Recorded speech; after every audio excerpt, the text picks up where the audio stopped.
Salam Bapak Ibu. Oke. Saudara yang dikasih Tuhan, kita akan membuka Alkitab kita pada Yeremia 11 ayat yang ke-18 sampai dengan ayat 20. Saudara yang dikasih Tuhan, kita akan baca bersama-sama. Apapun Alkitab yang Bapak Ibu pakai, bahwa bahasa Jawa ataupun bahasa Indonesia, kita akan baca bersama-sama. Sudah ketemu semua ya? Yeremia 11 ayat yang ke-18 sampai dengan ayat yang ke-20. Nyawa Yeremia terancam di Anatot. Tuhan memberitahukan hal itu kepadaku, maka aku mengetahuinya. Pada waktu itu engkau, Tuhan, memperlihatkan perbuatan mereka kepadaku. Tetapi aku dulu seperti anak domba jinak yang dibawa untuk disembelih. Aku tidak tahu bahwa mereka mengadakan persepakatan jahat terhadap aku. Marilah kita binasakan pohon ini dengan buah-buahnya. Marilah kita melenyapkannya dari negeri orang-orang yang hidup, sehingga namanya tidak diingat orang lagi. Tetapi Tuhan semesta alam yang menghakimi dengan adil, yang menguji batin dan hati, biarlah aku melihat pembalasanmu terhadap mereka, sebab kepadamulah kuserahkan perkaraku. Amin. Saudaraku yang dikasihi Tuhan, tema pada pemberitaan firman Tuhan pagi hari ini adalah redam amarahmu. Saudaraku yang dikasihi Tuhan, redam itu setelah saya cari ya, seperti Pak Didi ini selalu dicari kata-katanya. Redam itu hancur atau remuk. Redam. Hati yang redam, hati yang hancur itu redam, sama dengan remuk itu redam. Kalau marah Bapak Ibu, marah itu perasaan atau emosi apabila kita diperlakukan tidak benar. Kalau marah itu ya, kalau marah itu berarti perasaan karena kita tidak diperlakukan dengan baik atau dengan benar, itu marah. Dan kemarahan ini bisa timbul ini karena tadi ya, ada perasaan karena kita tidak diperlakukan dengan benar. Akhirnya ada tindakan kita Bapak Ibu, ada tindakan kita untuk memperbaiki keadaan.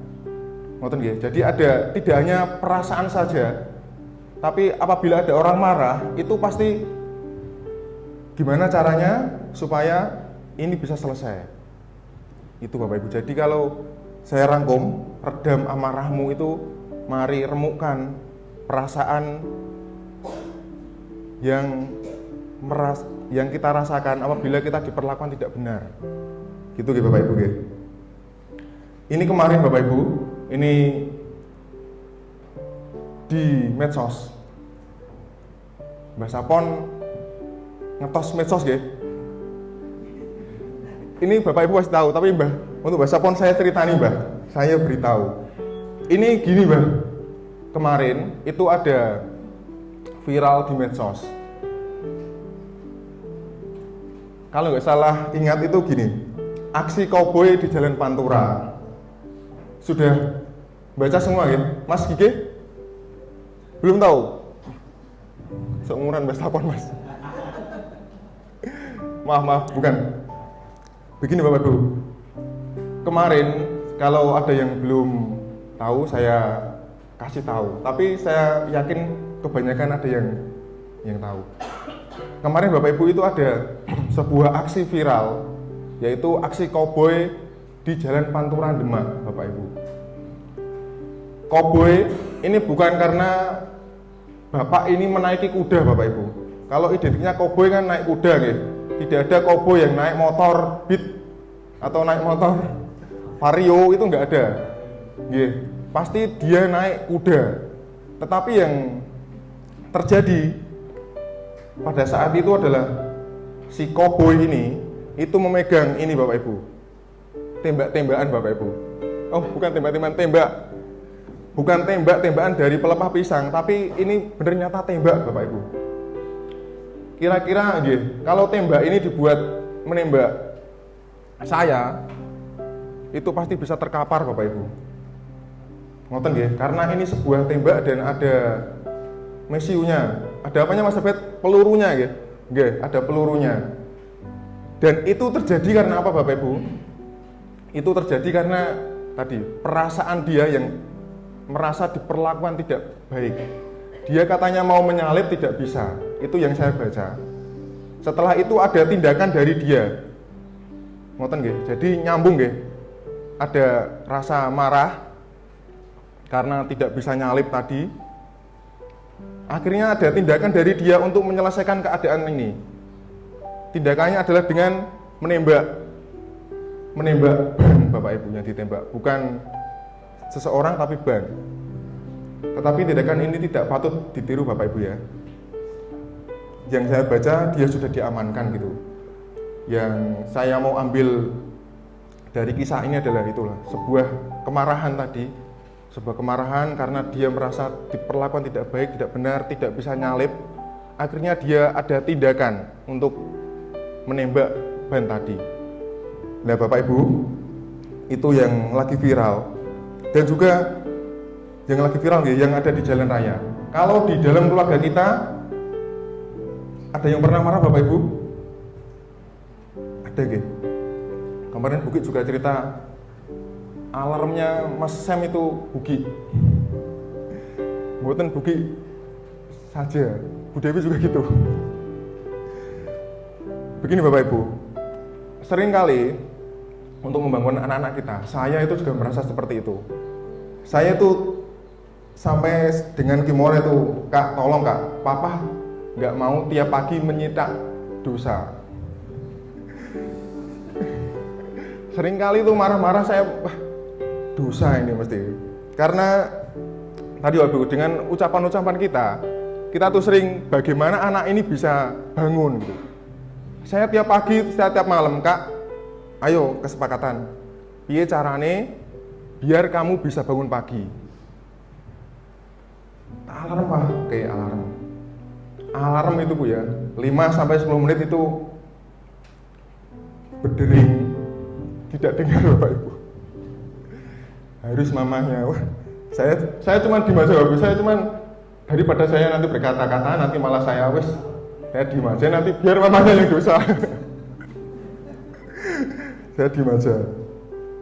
Itu kemarahan Bapak Ibu, ada amarah gitu ya.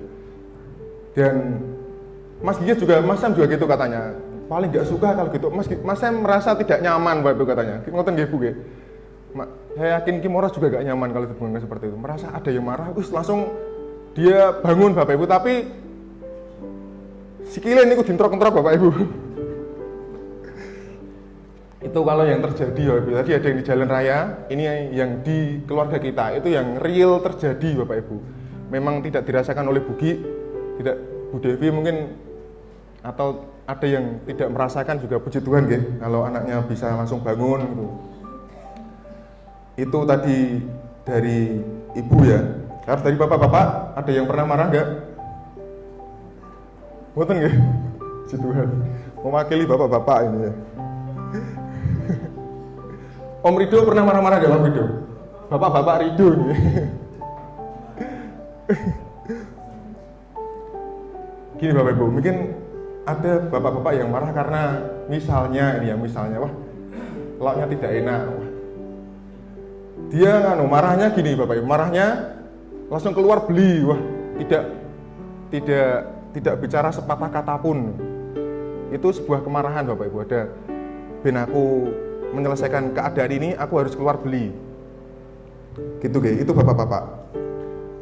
Bapak Ibu, kita juga sering marah-marah ya, tapi mari kita pagi hari ini akan belajar bersama tentang kebenaran firman Tuhan. Bapak Ibu, ada banyak hal itu yang berpotensi untuk membuat kita marah atau berbuat hal yang tidak baik. Bahkan di dalam kita melayani, di dalam kita melayani Tuhan itu kita juga sering marah. Tidak hanya di jalan tadi ya, tidak hanya di keluarga kita, tapi di dalam pelayanan ini kita juga sering marah Bapak Ibu. Misalnya gini Bapak Ibu, misalnya saya usul ini, kemarin kan Pak Eko itu panitia HUT kemerdekaan. Saya usul, Pak Eko nanti tolong door prize-nya itu motor Pak Eko, harus motor. Kalau nggak motor saya nggak ikut. Wah, ini sebuah penghambat Bapak Ibu ya, penghambat di pelayanan. Sudah ada yang mau melayani, mau jadi ketua, tetapi kita dengan usulan kita, wah aku nek ora dituruti Pak Eko, aku rak mangkat, aku rak melu ibadah syukur kemerdekaan. Misalnya saja seperti itu Bapak Ibu. Di dalam pelayanan ada banyak hal yang sering membuat kita marah-marah, ada kemarahan, ada tindakan kita yang tidak baik. Dan pada ayat yang 18 Bapak Ibu, ayat yang 15 akan saya bacakan. Tuhan memberitakan hal itu kepadaku waktu aku mengetahuinya. Pada waktu itu engkau Tuhan memperlihatkan perbuatan mereka kepadaku. Saudaraku yang dikasihi Tuhan, pada ayat yang ke-18 ini ada orang yang pura-pura baik Bapak Ibu, namun sejatinya dia punya maksud yang jahat. Pernah jadi seperti ini Bapak Ibu? Pernah menjadi seperti ini, aku pura-pura baik tetapi aku jahat. Ada yang pernah? Tidak ada ya? Si Tuhan. Tidak ada Pak, tidak ada. Ini dikisahkan Bapak Ibu, ada yang di jemaat Anatot. Ini jemaat yang dilayani oleh Nabi Yeremia. Ini mereka itu pura-pura baik Bapak Ibu. Pura-pura nggih, pura-pura iya, pura-pura mengerti tentang firman Tuhan. Dikisahkan mereka adalah satu kampung dengan Nabi Yeremia Bapak Ibu. Jadi Nabi Yeremia ini lahir dari Anatot dan melayani di Anatot. Jadi bisa dikatakan yang dilayani ini adalah teman-temannya, yang dilayani adalah saudara-saudaranya. Tetapi yang terjadi Bapak Ibu, mereka itu hanya pura-pura baik. Mereka itu memakai topeng Bapak Ibu. Mereka tidak dengan sepenuh hatinya, tetapi mereka berusaha untuk membunuh Nabi Yeremia, mempunyai maksud jahat. Dan pada ayat yang ke-19 Bapak Ibu, itu dikatakan bahwa tetapi aku dulu seperti anak domba jinak yang dibawa untuk disembelih. Aku tidak tahu bahwa mereka mengadakan persepakatan jahat terhadap aku. Marilah kita binasakan pohon ini dengan buah-buahnya. Marilah kita melenyapkan dari negeri orang-orang yang hidup sehingga namanya tidak diingat lagi. Saudaraku yang dikasihi Tuhan, ini sebuah peristiwa ya. Ini orang yang ingin membunuh secara fisik Bapak Ibu. Tidak hanya secara fisik juga Bapak Ibu, bahkan membunuh firman Tuhan yang disampaikan oleh Nabi Yeremia. Kenapa Bapak Ibu? Saat itu mereka membenci firman Tuhan karena mereka ada di dalam dosa Bapak Ibu. Mereka sudah nyaman di dalam dosa. Tetapi Nabi Yeremia ini datang untuk memberitakan firman Tuhan. Jadi mereka ini tidak nyaman dengan pemberitaan firman Tuhan yang disampaikan oleh Nabi Yeremia. Jadi sikap mereka adalah berusaha membunuh Nabi Yeremia, berusaha membunuh secara fisik dan juga membunuh firman Tuhan yang disampaikan oleh Nabi Yeremia. Bahkan Nabi Yeremia ini tidak tahu Bapak Ibu kalau ada persepakatan jahat yang sudah mereka sudah mereka rencanakan itu. Artinya begini Bapak Ibu, saat yang terjadi seperti itu, perasaan kita adalah benar ya, kalau kita mempunyai kemarahan gitu ya. Wah, orang yang kita tidak tahu sebenarnya mereka baik tapi jahat. Wah, marah pasti ya. Mereka baik di depan kita, tapi ternyata mereka bersepakat untuk melakukan kejahatan. Itu pasti marah atau bukan Mas Abed? Wah, ternyata aku ditipu gitu ya. Pasti marah Bapak. Rasanya itu sangat benar ya. Sangat benar kalau kita marah, sangat benar kalau kita kamu harus gitu. Rasanya itu sangat benar. Karena apa, Bu? Bapak Ibu, karena apa yang dilakukan oleh mereka itu sangat tidak baik bagi kita. Begitu ya? Bener mboten niki nggih. Karena mereka ini yang pura-pura baik ternyata jahat, dan juga mereka sudah melakukan persepakatan jahat di belakang kita, bahkan ingin membunuh kita serta ingin membunuh firman Tuhan yang telah disampaikan. Itu pasti kalau kita marah itu sudah seharusnya kita marah. Sudah seharusnya kita untuk menghabisi orang yang munafik, menghabisi orang yang bermuka dua, menghabisi orang yang menghalangi pelayanan. Itu sudah sepantasnya, sudah sepatutnya. Tapi Bapak Ibu, dan juga seringkali gini Bapak Ibu, seringkali kita juga, misalnya saja saya ini bisa menyampaikan firman Tuhan, tetapi kehidupan saya tidak bisa menghidupi firman ini. Sudah dikatakan berkali-kali oleh Pak An, kita bisa untuk menyampaikan, tetapi yang terpenting itulah bagaimana cara kita untuk menghidupinya. Misalnya Bapak Ibu, ini saya menyampaikan firman, tetapi kehidupan saya ini suka mencuri, suka judi online, suka slot Mas, suka menyakiti hati orang, nyaman dengan dosa-dosa saya, nyaman dengan apa yang saya lakukan, dan Bapak Ibu itu tahu gitu. Malah mending rasa khotbah ae. Malah wis ora masuk iki. Nek pamane khotbah kok malah sing dilakoni kok malah sing dosa-dosa. Kira-kira Bapak Ibu nek ta mboten? Nek ta mboten Bapak Bugi? Nek ya. Ngeten Bugi. Kira-kira kalau melihat seperti itu pasti kita, wah, ternyata jargoni Pak Didi nggih. Iso ngajar gak iso nglakoni, itu yang paling berat Bapak Ibu. Kita bisa menyampaikan firman tapi kita harus bisa menghidupi.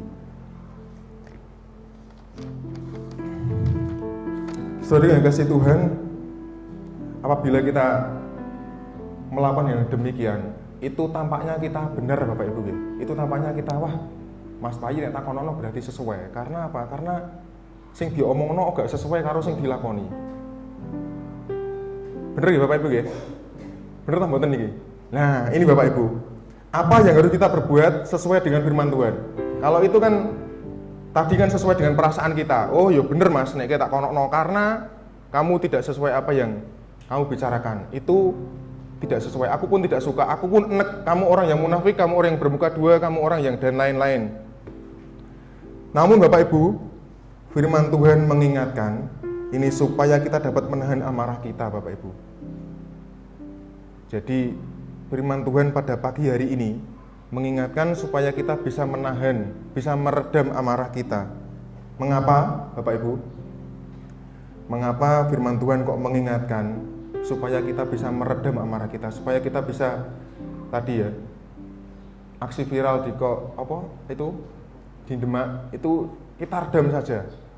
Untuk anak-anak juga membangunkan, kita redam saja Bu, kita remukkan saja itu. Atau yang lain untuk misalnya saran-saran tadi yang tidak terima, oke lah, kita di sini fokus kepada Tuhan saja. Kita mau berjalan bersama Tuhan, kita fokus sama Tuhan, kita jadi fokusnya itu Tuhan Bapak Ibu.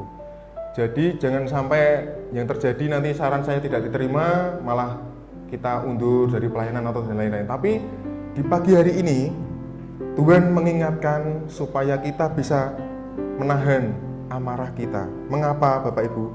Yang pertama adalah saya dapatkan dari ayat yang ke 20a. Ini ada 3 T Bapak Ibu. Ayat yang saya dapatkan dari ayat yang ke 20a itu, tetapi Tuhan semesta alam. Ini saya dapatkan bahwa Tuhan ini memiliki kuasa yang tidak terbatas Bapak Ibu. Tuhan adalah penguasa alam semesta. Kalau saya kemarin baca statusnya Budiksa, Bu Diksa ingat apa enggak ini? Kalau kita punya kendala, Tuhan punya kendali. Ngoten nggih? Lah itu Bapak Ibu. Itu merupakan sebuah penyerahan diri ya. Wah, kendala kita memang banyak, kendala kita ada banyak, tetapi ingat, Tuhan itu maha kuasa. Tuhan itu yang menciptakan semesta alam ini. Tuhan yang memegang kendali kehidupan kita. Semuanya ada di dalam kendali Tuhan. Apapun yang terjadi Bapak Ibu dalam kehidupan kita, ini pasti seizin Tuhan. Karena yang terjadi adalah tidak terlepas dari pengamatan Tuhan dan juga perlindungan Tuhan Bapak Ibu. Tuhan, Bapak Ibu, kita itu makhluk yang terbatas Bapak Ibu. Sudah dikatakan berkali-kali, kita bahkan tidak tahu apa yang terjadi 10 menit lagi, 20 menit lagi, bahkan besok kita tidak tahu. Tapi yang paling utama adalah kita sudah menyerahkannya kepada Tuhan. Kita benar-benar tidak tahu, tetapi kita ada sebuah waktu untuk menyerahkan semuanya itu kepada Tuhan. Kita dikasih Tuhan untuk bisa, Tuhan, biarlah Tuhan yang pimpin. Ini sebuah kesaksian dari saya Bapak Ibu. Sebelum saya berangkat kerja, itu pasti saya berdoa Bapak Ibu.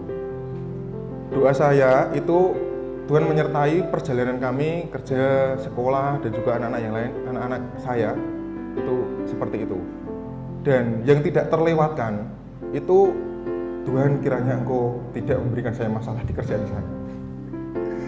Kiranya kerjaan saya lancar gitu. Itu setiap hari doa saya seperti itu Bapak Ibu. Karena saya tahu dalam kerjaan saya itu tiap hari itu ada masalah Bapak Ibu. Dan masalahnya itu bisa apa ya? Hari ini A, B, C, D gitu. Tidak A, B itu tidak. Tapi bisa A, nanti langsung dalam hari yang sama langsung Z, langsung ganti Bapak Ibu. Dan doa saya seperti itu Bapak Ibu. Apakah saya berdoa langsung tidak ada masalah Bapak Ibu? Ada gitu, tetap ada. Tapi saya percaya Tuhan yang pakai kendali Bapak Ibu. Tuhan yang akan menyertai saya, memberikan saya kekuatan untuk saya bisa menyelesaikan setiap masalah itu. Saya kadang tidak tahu masalah apa yang terjadi nanti. Karena itu rasa-rasanya kayak dikageti gitu Bapak Ibu. Wah, mana masalah ini harus diselesaikan. Dan saya tetap percaya Bapak Ibu bahwa setiap ada masalah dalam kerjaan saya pasti ada pertolongan Tuhan. Begitu juga dalam kehidupan kita Bapak Ibu, sebagai aplikasi dalam kehidupan kita. Di dalam kehidupan kita pun ada masalah Bapak Ibu. Kita tidak tahu masalah apa yang terjadi nanti ataupun besok. Tetapi kita punya hubungan yang intim dengan Tuhan. Kita punya hubungan yang erat dengan Tuhan. Tuhan itu memiliki kuasa yang tidak terbatas. Tuhan itu kuasanya sangat luar biasa. Itu bisa ada sebuah pujian yang El Shaddai. Itu Tuhan Maha Kuasa, Tuhan yang memampukan kita, melindungi kita dalam berbagai masalah di dalam kehidupan kita. Dan itu Bapak Ibu, mengapa kita harus menahan amarah kita? Itu karena kita punya Tuhan yang Maha Kuasa Bapak Ibu. Karena kita punya Tuhan yang memegang kendali di dalam kehidupan kita. Jadi mari amarah kita itu kita redam, kita remukkan saja, kita buang saja amarah kita. Karena kita percaya kita punya Tuhan yang luar biasa, kita punya Tuhan yang sanggup untuk menyelesaikan setiap permasalahan kita, setiap apapun yang terjadi. Ada yang sakit ataupun apapun, mari kita serahkan kepada Tuhan. Tuhan yang pegang kendali, Tuhan yang Maha Kuasa, yang tidak terbatas. Itu Bapak Ibu untuk poin yang pertama yang dapat saya sampaikan adalah mengapa firman Tuhan mengingatkan supaya kita bisa meredam amarah kita, yaitu karena Tuhan memiliki kuasa yang tidak terbatas. Yang kedua Bapak Ibu, ini saya dapatkan dari ayat yang ke-20b, yaitu yang menghakimi dengan adil, yang menguji batin dan hati. Ini poin yang kedua. T yang kedua adalah Tuhan hakim yang adil. Bapak Ibu pernah lihat di TV-TV ya, hakim itu identik rambutnya panjang atau pegang palu Bapak Ibu? Pegang palu ya. Dia itu kalau saya lihat identiknya pegang palu Bapak Ibu. Bukan kalau yang rambutnya panjang Mas Abed ya. Kalau di film-film itu biasanya ada yang rambutnya panjang Bapak Ibu, yang kerol-kerol itu Bapak Ibu ya. Bukan. Identiknya dengan palu saja Bapak Ibu. Kalau hakim ini dia memeriksa, memutus dan juga menyelesaikan perkara Bapak Ibu. Hakim yang ada di dunia ini Bapak Ibu ya. Dia memeriksa, setelah memeriksa dia memutuskan dan juga menyelesaikan perkara. Sedangkan Tuhan kita yang setelah kita baca tadi adalah Tuhan adalah mampu melihat ke dalam hati kita. Tuhan ini menguji batin dan hati. Tuhan ini mengetahui mana yang benar dan juga mana yang salah. Dan Tuhan juga bersikap adil dan bijak. Tuhan membela yang benar dan Tuhan, ingat Bapak Ibu, Tuhan menghukum yang salah. Tuhan memang sangat mempunyai kasih, tetapi Tuhan itu adil Bapak Ibu. Tuhan akan menghukum yang salah. Saudaraku yang dikasihi Tuhan, 2 tahun yang lalu Bapak Ibu, itu ada sebuah kejadian yang sempat viral juga. Itu Pak D dari teman saya di Semarang, seorang ASN, dia bekerja di Bapeda, terus dia akan menjadi saksi kasus korupsi di Jawa Tengah, ya Jawa Tengah kelihatannya Bapak Ibu. Dan sebelum dia menjadi saksi, dia ternyata dibunuh Bapak Ibu. Itu kejadiannya tanggal 8 September 2022 dan ini Pak D-nya teman saya Bapak Ibu, teman saya yang di Semarang. Itu dia sering posting status, ternyata itu Pak D-nya. Saudara yang kasih Tuhan, ini pasti keluarganya merasa sedih Bapak Ibu ya. Sudah 2 tahun ini, 2002, 2003, 2004, itu belum ketemu Bapak Ibu. Belum ada titik terang untuk siapa pembunuhnya. Yang membunuh itu belum bisa ketahuan. Dan inilah Bapak Ibu, sebuah pasti yang dirasakan oleh keluarganya pasti ini, wah, aku sudah kesana kemari, sudah berusaha mengajukan ke pengadilan tapi tidak ada titik terang, tidak ada jawaban. Yang dirasakan pasti ingin Bapak Ibu ya, ingin marah gitu ya, karena rasanya tidak adil Bapak Ibu. Karena ada yang dibunuh tetapi tidak ketemu, tidak ada titik terang. Bahkan hampir 2 tahun, sampai 2 tahun ini tidak ada kejelasan tentang kasusnya. Yang mau saya sampaikan begini Bapak Ibu, di saat kita menemui perkara yang seperti itu Bapak Ibu, mari kita serahkan semuanya kepada Tuhan. Kita punya Tuhan adalah hakim yang adil. Tuhan tahu mana yang benar, mana yang jahat. Tuhan akan mengetahui hati kita ini seperti apa, hati dan batin kita ini seperti apa. Dan juga Tuhan mampu melihat ke hati kita. Tuhan juga bersikap adil dan juga bijak. Mari kita serahkan Bapak Ibu. Apabila kita merasa ada ketidakadilan, tenang Bapak Ibu, tenang.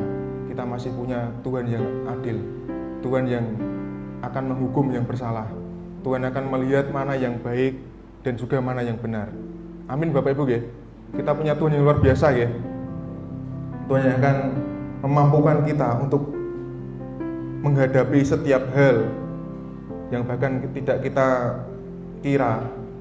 Tapi Tuhan dengan kuasa-Nya akan memampukan kita untuk melewati setiap masalah yang ada. Itu poin kedua Bapak Ibu yang dapat saya sampaikan adalah mengapa kita harus menahan amarah kita, karena kita punya Tuhan sebagai hakim yang adil.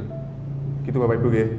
Yang ketiga Bapak Ibu, mengapa firman Tuhan mengingatkan supaya kita dapat menahan amarah kita? Yang ketiga adalah Tuhan kita Tuhan yang bertindak. Itu saya dapatkan dari ayat yang ke-20C. Sebab kepadamulah kuserahkan perkaraku. Saudara dikasih Tuhan, ini jelas ya, dikatakan bahwa Tuhan akan bertindak membalaskan perbuatan yang tidak benar. Sudah dikatakan tadi ya Bapak Ibu. Dan Tuhan juga membela yang benar. Ini ada buktinya Bapak Ibu ya, di ayat 21 sampai ayat yang ke-23 itu dikatakan, akan saya bacakan Bapak Ibu pada ayat yang ke-22 sampai 23 saja ya. Sebab itu beginilah firman Tuhan semesta alam, sesungguhnya aku akan menghukum mereka, pemuda-pemuda mereka akan mati oleh pedang, anak-anak mereka yang laki-laki dan perempuan akan habis mati kelaparan. Tidak ada yang tinggal hidup di antara mereka, sebab aku akan mendatangkan malapetaka kepada orang-orang Anatot pada tahun hukuman mereka. Ini sebuah pembalasan karena mereka bersepakat jahat untuk menghilangkan nyawa Nabi Yeremia dan juga menghalangi pelayanan Nabi Yeremia. Yang mereka dapatkan adalah sebuah malapetaka Bapak Ibu. Ini sebuah pembalasan dari Tuhan, dan Tuhan juga menunjukkan bahwa Dia membela yang benar. Saudara yang dikasih Tuhan, berbicara tentang Tuhan kita, Tuhan yang bertindak. Itu sebuah kejadian. Kemarin saya sempat guyu ya.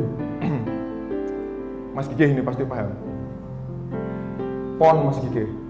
PON di Aceh ya.